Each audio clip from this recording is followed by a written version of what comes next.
Vous m'excusez. Allô? Oui? C'est de la part de qui, s'il vous plaît? Alors, voulez-vous demander plutôt Gobelin 2162, vous serez aimable? Je vous en prie. Est-ce que c'est important, le cinéma? Ah oui, très important. Pour tout le monde. Maintenant, en plus, pour moi, il faut bien admettre que c'est ma vie, c'est mon métier. C'est plus important que tout. Je crois que c'est le jour où on m'a offert une caméra pâté baby à main et à manivelle pour mes 6 ans. C'est-à-dire en 1923, que j'ai fait mes premiers pas de cinéaste et que mon avenir a été décidé. L'amour du cinéma a commencé avec le cinéma parlant, aux alentours de 1929-1930. La première fois que j'ai entendu un mot venant d'un écran, c'était dans le film de Van Dyke et Flaherty, Ombre blanche, où Mount Blue disait tout d'un coup Civilization, Civilization. C'était la première fois qu'on entendait parler au cinéma. Et à partir de ce moment-là, oui, bien sûr, il y a eu un coup de foudre. Qu'est-ce que vous avez fait alors? J'ai fait Le Silence de la mer comme producteur et comme réalisateur. Mais comme ça, du jour au lendemain? Ah bah, du jour au lendemain, non. J'avais pensé à ça pendant tellement longues années que j'étais tout à fait prêt. C'est-à-dire que le jour où j'ai acheté de la pellicule 35 mm et que je l'ai mise dans une caméra de bris de 120 mètres, je crois que j'étais déjà un professionnel. Enfin, je pense que je n'avais pas, sur le plan technique, à apprendre grand-chose. Ce que j'avais à apprendre, c'était la façon dont on devait faire un film. Ça, c'est tout à fait différent, ce n'est pas la technique. Et vous avez pu vous produire vous-même? Je me suis produit difficilement, mais enfin, j'y suis arrivé. Vous savez, en achetant de la pellicule les jours où on a de l'argent et en tournant comme ça. Je crois d'ailleurs que le premier film doit être fait avec son sang. Ici, ce sont vos studios. C'était. Ça n'est plus grand-chose en ce moment, c'est une sorte de patinoire. Ça a brûlé le 29 juin 67. Ils étaient des studios très agréables, du temps qu'ils existaient. J'avais la possibilité de descendre de ma chambre à coucher à 3 heures du matin sur mon décor et de préparer la journée du lendemain tout seul dans le calme de la nuit. C'était assez extraordinaire comme condition de travail. Et c'est très important pour vous d'avoir une espèce de royaume, une espèce de chose comme ça. Ah oui, je ne vais pas si loin que vous. Je dis pas que c'est un royaume, je dis simplement que c'est une échoppe de cordonnier. Et je suis chez moi, je suis un artisan. Je travaille très très bien chez moi, beaucoup mieux que chez les autres. Construit entièrement comme avant, est-ce que vous pourriez y vivre sans jamais en sortir? Ah oui, absolument. C'est ce qui m'est arrivé très longtemps ici. De 1953 à 1967. C'est-à-dire pendant 14 ans. Je ne suis pratiquement pas sorti d'ici. Il est 7h30. Les banques ouvrent à 9h. Je vais te faire un chèque. Non, pas de chèque. Moi, j'ai quelques centaines de milliers d'anciens francs, je te les rendrai. Tu es fou. Attends 9h. Je vais te donner quelque chose. Tu es fou. Attends 9h. Je vais te donner quelque chose de conséquent. Je te le dois. Tu ne me dois rien. Prête-moi seulement ce que je t'ai demandé. Ici, j'ai pas assez. Il faut que tu attendes 9h. Est-ce que vous aimez le montage? Ah oui, beaucoup. C'est certainement ce que je préfère. Ça et l'écriture. Écrire et monter. Ou alors, disons que le stade de l'inspiration et le stade de la finition sont les deux stades majeurs d'un film. Est-ce que vous aimez tourner? Ah, pas du tout. Le tournage est une chose abominable. Moi, je dis que c'est la formalité fastidieuse. Je déteste tourner. Le seul répit que je peux trouver dans cette pénible affaire, c'est d'avoir à un moment la chose merveilleuse à faire, qui est la direction des comédiens. Mais est-ce que vous êtes dur avec les acteurs, avec les gens avec qui vous travaillez? Ah non, pas du tout avec les acteurs. Ce serait une bêtise. On ne peut pas être dur avec un acteur, avec aucun acteur d'aucune sorte. Parce que c'est une chose fragile. C'est très difficile d'être devant une caméra et de parler devant un micro et d'avoir l'air naturel. Ce que je fais en ce moment, par exemple. Tandis que je suis beaucoup plus exigeant pour les gens qui sont derrière la caméra, c'est sûr. Comment trouvez-vous vos films? Ah, je ne les trouve pas. Je n'essaie d'ailleurs pas de les trouver. Je les fais. Je ne peux pas arriver à être objectif, c'est pas possible. Bon, je ne me souviens que de la difficulté que j'ai éprouvée à tourner les plans. J'ai malheureusement beaucoup de mémoire, donc je ne peux pas voir mes films, c'est impossible. Comment vous trouvez-vous comme acteur? Exécrable, comme tous les amateurs qui veulent faire des choses qui ne les concernent pas et dont ce n'est pas le métier. Ça vous a beaucoup gêné pour la mise en scène? Oui, ça m'a gêné. Non, ça ne m'a pas gêné pour la mise en scène des autres, ça m'a gêné pour ma mise en scène. Mais il y a certaines scènes où, visiblement, je suis en train de regarder les acteurs qui me parlent et je les surveille. Et je regarde s'ils font bien ce que je leur ai demandé de faire.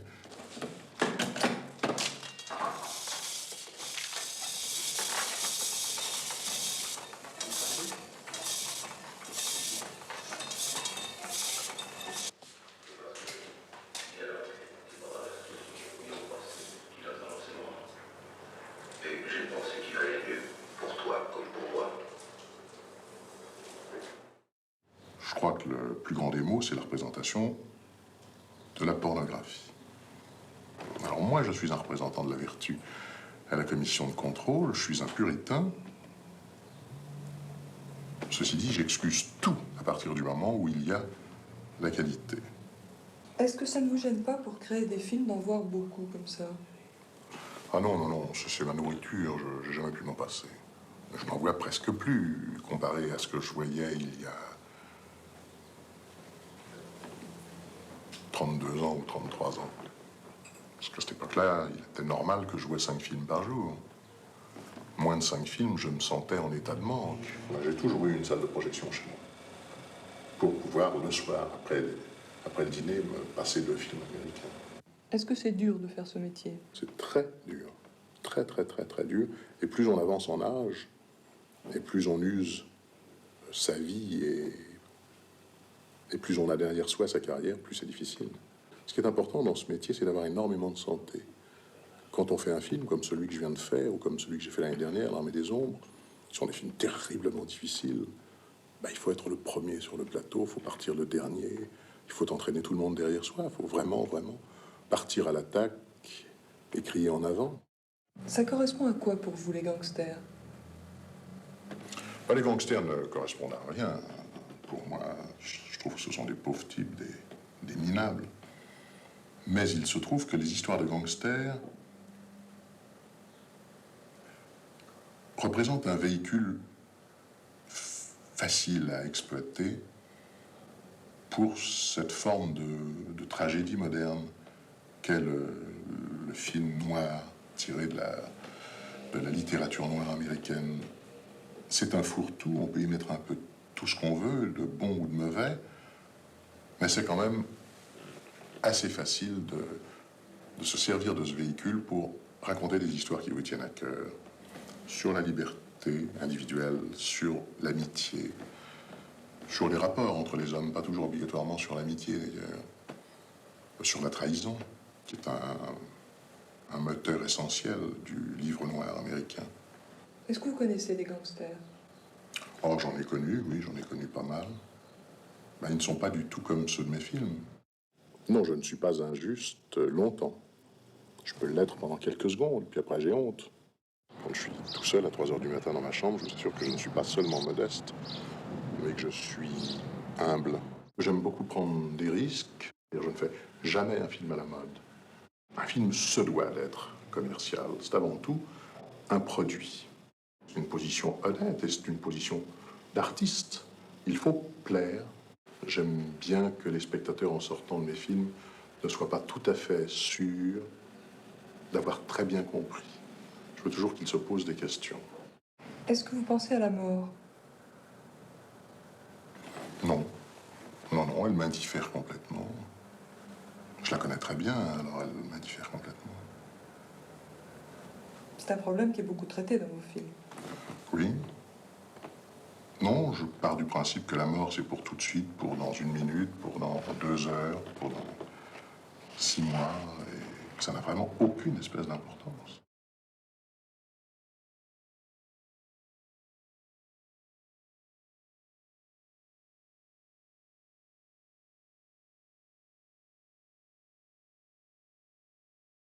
Incendie ce matin dans les studios de la rue Génère, dans le 13e. D'une superficie de 1100 mètres carrés, ces studios sont la propriété de Jean-Pierre Melville, le réalisateur de Second Souffle. Les effectifs de 9 casernes de pompiers ont lutté pendant plus de 2 heures avant de pouvoir maîtriser le sinistre, qui, heureusement, n'a fait aucune victime. Jean-Pierre Melville tournait au studio Génère son dernier film, Le Samouraï, dont les vedettes sont Alain Delon et sa femme Nathalie. Tous deux devaient d'ailleurs tourner ce matin. Jean-Pierre Melville a pu voir le début de l'incendie depuis le balcon de son appartement situé juste vis-à-vis du studio. Est-ce qu'on connaît les causes de l'incendie? Pas du tout. Pas du tout. L'incendie a commencé dans le double plafond insonore, un endroit où il n'y a absolument pas de fil électrique. Donc ça ne peut pas être un court-circuit. On parle de malveillance. Ça peut être possible, oui. Ça peut être possible. Ça peut être possible. En tout cas, ça coïnciderait avec plein de choses qui se sont produites depuis 1 mois et demi concernant mes studios. Ça n'est pas à écarter complètement. Je crois que vous êtes l'un des rares studios à Paris à tourner à plein temps. Voilà, exactement. En ce moment, il y a une très grande crise dans les studios. Je n'accuse absolument pas mes confrères, propriétaires de studios. Mais il se trouve qu'étant le seul en ce moment à avoir un studio occupé, et je devais les avoir occupés pour pas mal de temps, puisque j'ai plusieurs films à faire. Et je n'étais donc pas un client pour les autres studios. Depuis 1 mois et demi, des vexations de tout ordre, des contrôles, tout le monde est venu. On a essayé de faire pression sur mes producteurs, on les a intimidés pour leur dire de ne pas venir tourner ici. Enfin, c'est une curieuse coïncidence, quoi. C'est tout. Je suis un petit peu sur mes gardes, je suis un petit peu méfiant concernant. Et le film va prendre du retard alors, Samouraï? Je ne crois pas. On va construire les décors dans un autre studio et on continuera le film.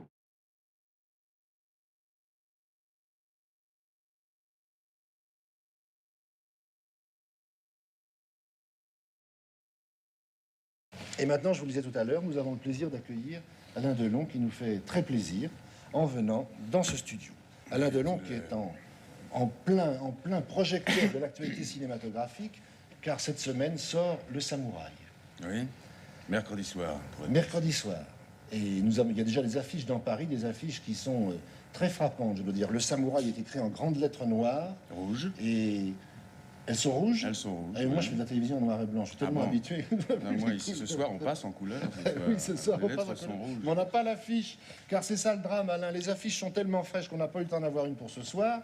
Et les copies qui sont tirées au laboratoire, Jean-Pierre Melville nous avait promis lui-même un extrait de ce film, on n'a pas pu l'avoir. Alors, on le passera la semaine prochaine. Je le regrette fortement. Je vous remercie. On le passera la semaine prochaine, parce qu'on veut absolument voir des images de ce samouraï dont Jean-Pierre Melville nous avait parlé en venant l'an dernier à 7e art, 7e case d'ailleurs. Qu'est-ce que c'est le samouraï? Le samouraï, pour commencer par le commencement, c'est une œuvre. J'ai dit une œuvre parce que c'est l'œuvre de Jean-Pierre Melville, vraiment. Samouraï, c'est une histoire qu'il portait en lui depuis très très longtemps déjà, un peu comme un enfant, et qu'il a finalement réussi par délivrer. Il a accouché, on peut s'exprimer ainsi.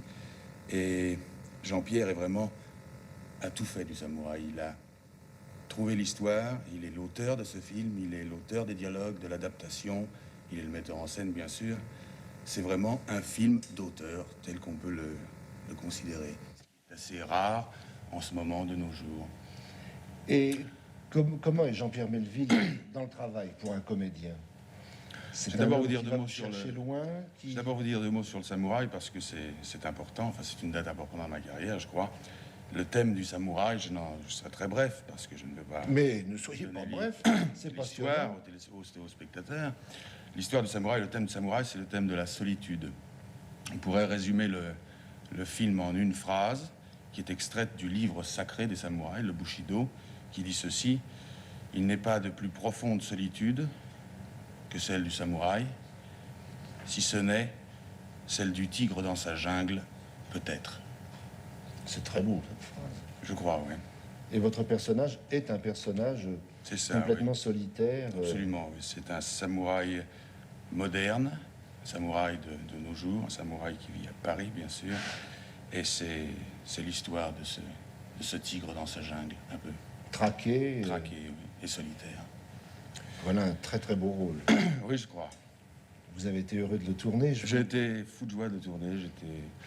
Vous m'avez posé une question avant sur Jean-Pierre Melville. Sur Jean-Pierre Melville, ce qu'on pourrait dire, c'est très simple.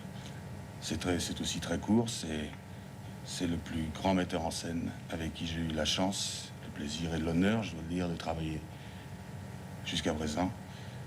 Ce serait trop long à expliquer, c'est fabuleux. C'est l'homme qui, je crois, connaît le plus et le mieux le cinéma.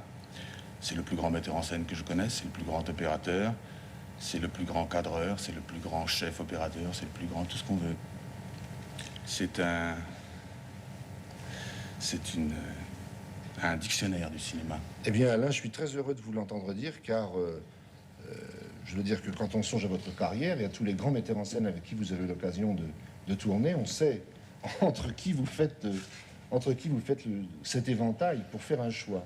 Oui, Et vraiment, c'est un grand compliment que vous faites à Jean-Pierre Melville, et je pense que nous sommes beaucoup à partager votre opinion. Mais alors, je suis ravi. Et nous allons...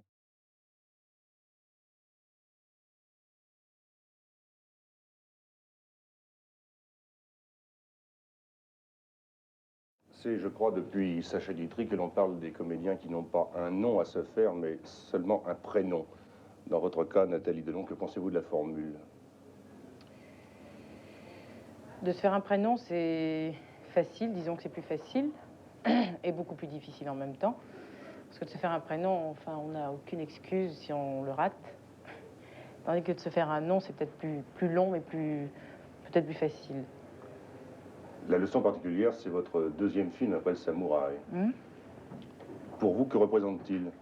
La leçon particulière, ça représente une expérience très très importante pour moi, puisque personnellement, pour moi, c'est définitivement mon avis qui comptera, c'est-à-dire si oui ou non j'ai envie de continuer ce métier. Justement parce qu'on a un peu trop tendance, peut-être, dans ce métier, à classer les acteurs dans des formules un peu toutes faites. Pensez-vous que le rôle que vous avez pour l'instant vous donne un éventail suffisamment large de choses à dire, de preuves à donner, pour qu'après on ne dise pas « Ah, Nathalie Delon, c'est ça ou c'est ça ». Oui, justement, j'ai essayé, et j'essaie de le jouer dans la légèreté, dans le maximum de naturel. Ce qui, si vous voulez, pour une comédienne est beaucoup plus difficile qu'un rôle de composition, que ce soit, je veux dire, c'est pas un rôle comique et c'est pas un rôle dramatique. Donc il faut pour moi que j'ai des aptitudes naturelles, des choses simples à faire qui pour moi sont difficiles, puisqu'il n'y a rien de plus difficile que de chasser sa pudeur et qu'essayer d'être soi-même, enfin, devant une caméra. Il faut bien dire que lorsqu'on vous a vu dans Le Samouraï, on vous imagine assez difficilement dans des choses de légèreté. On se imaginait plutôt une Nathalie Delon tendue. Non, non. Ça n'est pas ça la Je vérité. m'imagine très bien dans des choses très légères, mais aussi dans des choses excessives, si vous voulez, légères, ou alors très dures, très... Mais ce qui m'est le plus difficile, c'est de rester dans un ton uniforme. Et c'est sur ce rôle que, on peut dire, vous jouez votre va-tout. Oui, en grande partie. Mais je vous le répète, pour moi. Vous n'avez jamais envisagé de jouer sous un autre nom que celui de Nathalie Delon? Très peu. Un peu quand même? J'ai envisagé au départ, oui. Mais Alain m'a démontré par A plus B que c'était une erreur. Et puis maintenant, je fais Nathalie Delon et je me sens Nathalie Delon.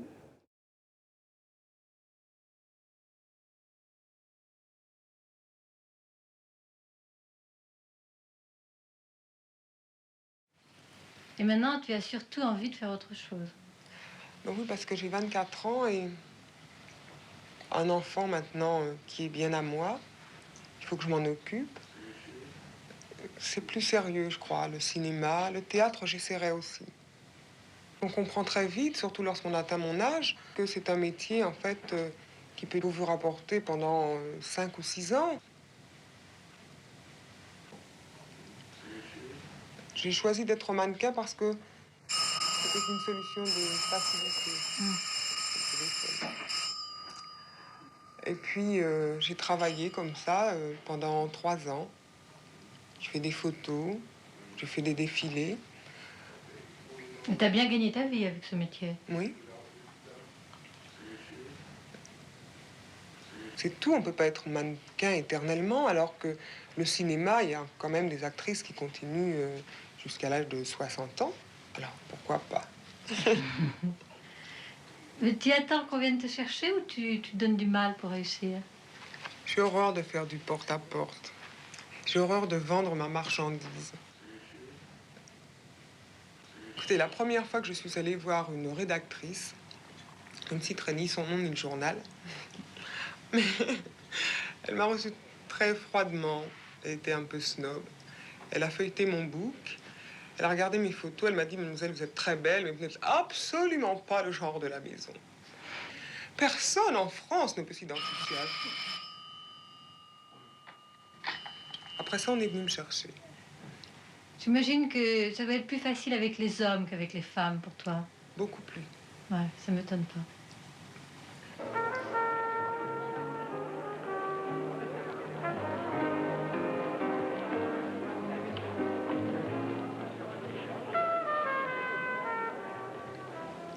T'as gardé un bon souvenir de ce film? Tu avais quand même comme partenaire une sorte de monstre qui est Delon. Très bon, oui.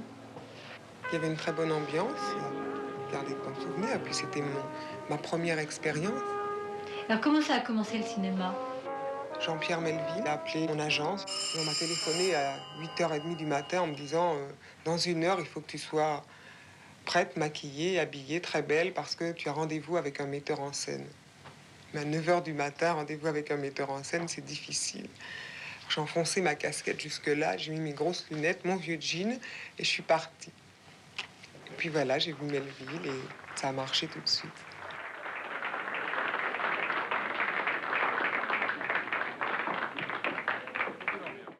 J'ai jamais eu peur parce qu'en fait, j'ai eu tellement la frousse pendant 1 an et demi à la télévision à la Martinique que quand je me suis trouvée devant une caméra de cinéma et je savais que à la moindre bêtise, on dirait coupé, comme aujourd'hui, j'avais pas peur. Mais quand même, au début, tourner avec des acteurs comme Delon, comme Cuny, après comme René, c'est quand même assez impressionnant parce que moi, je n'étais rien, j'ai jamais suivi de cours, je n'ai jamais rien fait, quoi. Je suis devenue comédienne comme ça parce que Monsieur Melville l'a voulu. Et je me sens de plus en plus à l'aise devant une caméra. T'es une comédienne d'instinct. Voilà, peut-être.